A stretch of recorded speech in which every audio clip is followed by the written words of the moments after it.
Hello friends, मैं आकाश अपने YouTube channel पर आप सभी भाइयों का स्वागत करता हूं। दोस्तों जैसा कि आप सभी लोगों को पता है कि हम अपने YouTube चैनल पर निरंतर एक नई वीडियो लेकर के आते हैं जो मैथ और रीजनिंग से संबंधित होती है।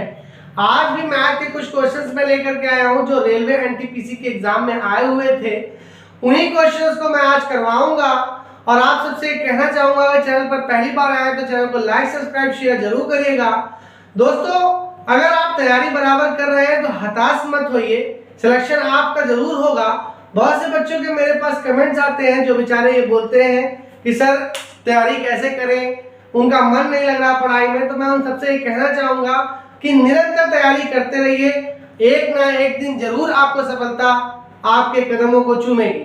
तो आइए आज एक वीडियो स्टार्ट करते हैं इन क्वेश्चनों के साथ। उससे पहले मैं एक लाइन बोलना चाहूंगा जो आपको अंदर तक बिल्कुल झंझोर के रख देगी। वो लाइन उसको बोल के साथ मैं स्टार्ट करूंगा और ये बोलना चाहूंगा, एक परिंदा केवल तब हवा से गिर जाता है जब वह अपने परों को फड़फड़ाना छोड़ देता है। तो दोस्तों आपके पर आपकी मेहनत है, उनको फड़फड़ाना बिल्कुल मत बंद करिए, स्टार्ट रखिए और आपकी निरंतर मेहनत आपको जरूर सफलता दिलाएगी। हमारे चैनल पर जुड़े रहिए, वीडियो को अंत तक देखिए। आइए स्टार्ट करते हैं आज का ये क्वेश्चन। दोस्तों ये क्वेश्चन रेलवे एनटीपीसी में आया था। यदि 11 अंकों की संख्या 88P554085K6 जहां K नॉट P है, मतलब K बराबर नहीं है P के, 72 से विभाज्य है तो 3K + 2P का मान क्या होगा, यह आपको बताना है। तो दोस्तों 72 से विभाज्य का जो नियम होता है वो ये बोलता है कि 72 को 8 और 9 से अगर आप मल्टीप्लाई कराएंगे तो 72 आएगा। तो 72 के विभाज्य के नियम में 8 और 9 का नियम लगता है। तो 8 और 9 का नियम क्या कहता है, ये थोड़ा विशेष तौर पर ध्यान देना पड़ेगा आपको। तो 88P 55 4085 और K6 ये है क्वेश्चन। 8 का नियम ये कहता है कि इकाई का अंक, दहाई का अंक और सैकड़े का अंक 8 से विभाजित होता हो तो यह पूरा डिजिट 8 से विभाजित होता होगा।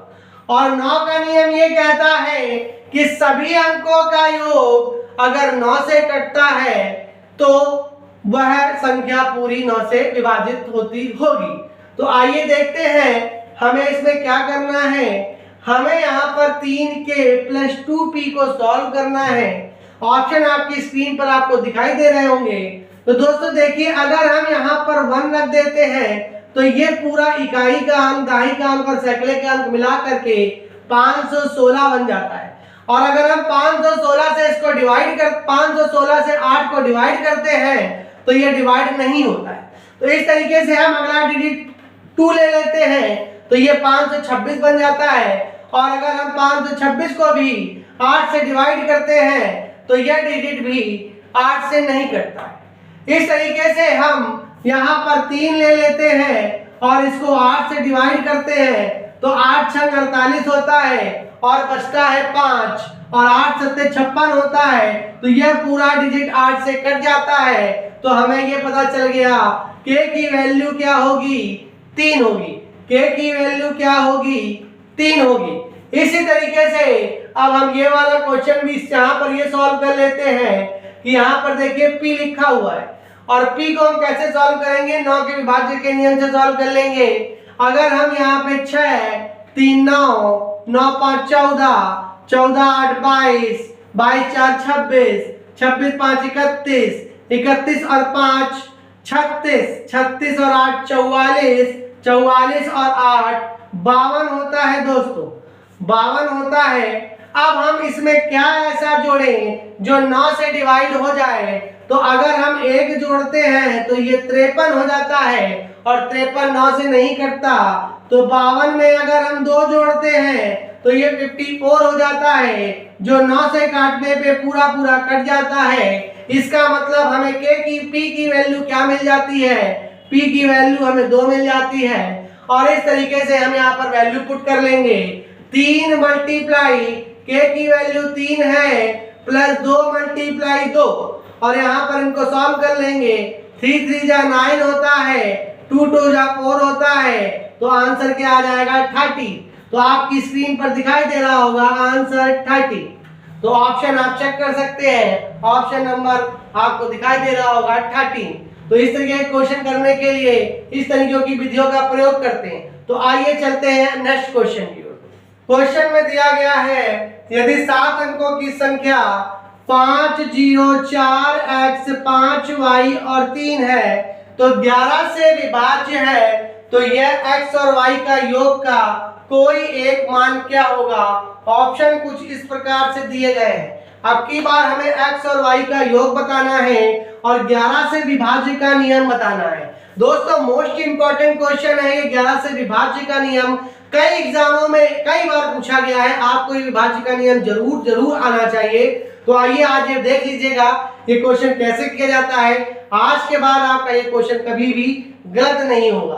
तो दोस्तों डिजिट ये कुछ इस प्रकार से है 5 4 x 5 y 3, इसको हमें 11 से विभाज्य करना है। तो दोस्तों 11 के विभाज्य का जो नियम होता है वो यह होता है कि 11 से वह अंक होते हैं सम स्थानों का योग और विषम स्थानों का योग का अंतर जो होता है या तो वो माइनस आ जाए या तो 11 आ जाए। तो इस प्रकार से होता है सम स्थानों का योग और विषम स्थानों के योग का अंतर या तो 11 आ जाए या तो 0 आ जाए, तो उसी से वो कटता है। तो देखिए लिखा हुआ है 3 5 8 8 4 12 और 5 17। अब हमें विषम स्थानों का चीज ध्यान रखिएगा, ये स्थान होते हैं इनको पकड़ के चलते हैं और ये सम स्थान होते हैं इनको पकड़ के चलते हैं। तो यहाँ पर हम y और x और 0 मिल गया, तो अब हम ऐसे क्या डिजिट रखें कि इनके घटाने पर 0 मिल जाए या 11 मिल जाए। तो दोस्तों अगर हम x और y का योग 6 रख लेते हैं सपोज दैट, तो हमें 11 मिल जाता है। अगर हम x और y का योग 6 रख लेते हैं और यहाँ पर हम रख देंगे 6, तो हमें 11 मिल जाएगा। लेकिन एक बात ध्यान रखिए, यहाँ पर सम स्थानों का योग कहीं पर, विषम स्थानों का योग कहीं पर, सम स्थानों का योग कहीं पर भी 6 नहीं आ रहा है, तो हम ये नहीं रख सकते। हमें क्या रखना होगा, हमें 17 ही रखना होगा। 17 रखेंगे तो 0 प्राप्त हो जाएगा। और 11 का विभाज्य का नियम ये कहता है कि या तो सम स्थानों का योग और विषम स्थानों का योग का अंतर 0 होना चाहिए या 11 होना चाहिए। तो हमने एक बार 6 रखा था तो हमें 11 तो मिल रहा था, लेकिन यहाँ ऑप्शन में 6 नहीं मिल रहा था, तो हमने क्या किया 17 रख लिया और हमें इन दोनों का अंतर करने पे 0 प्राप्त हो गया। तो आंसर भी हमारा क्या हो जाएगा 17 हो जाएगा। तो दोस्तों ये बहुत ही अच्छा क्वेश्चन है, ऐसे क्वेश्चन एग्जाम में बहुत पूछे जाते हैं, रेलवे एनटीपीसी में बार बार पूछा जा रहा था। तो मैं आप सबसे कहना चाहूंगा अगर ग्रुप डी की प्रिपरेशन आप कर रहे हैं तो इन क्वेश्चनों पे विशेष तौर पर ध्यान दीजिएगा। तो चलिए अगले क्वेश्चन की ओर चलते हैं। नेक्स्ट क्वेश्चन भी रेलवे एनटीपीसी से ही संबंधित है। तो आइए ये क्वेश्चन देखते हैं। a प्लस बी का अधिकतम मान ज्ञात कीजिए जिसके लिए 8 अंकीय संख्या, ये संख्या जो है वो 8 अंकीय है, इससे 15 से विभाज्य हो जाए। तो दोस्तों 15 से विभाज्य का जो नियम होता है वो कुछ इस प्रकार से होता है 5 और 3 से विभाज्य हो जाए वह संख्या 5 और 3 से अगर विभाजित होती होगी तो ये तय है कि वह 15 से भी विभाजित होती होगी। तो दोस्तों एक ध्यान रखिए एक बात, 5 का ये नियम कहता है कि अगर लास्ट में 0 या 5 आ रहा हो तो वह संख्या 5 से पूरी कट जाएगी। तो लास्ट का डिजिट आपको दिख रहा है b है और हमें a प्लस b निकालना है और a ये है और b ये है। तो b में दोस्तों और ये बात भी ध्यान रखनी है कि हमें अधिकतम मान लेना है। तो यहाँ पर हम b का 5 ले लेते हैं, ये अधिकतम मान है, 0 नहीं लेते हैं, b का 5 ले लेते हैं अधिकतम मान, क्योंकि अंत में 5 से विभाजित होने के लिए 0 या 5 होना चाहिए, तो हमने अंत में 5 ले लिया।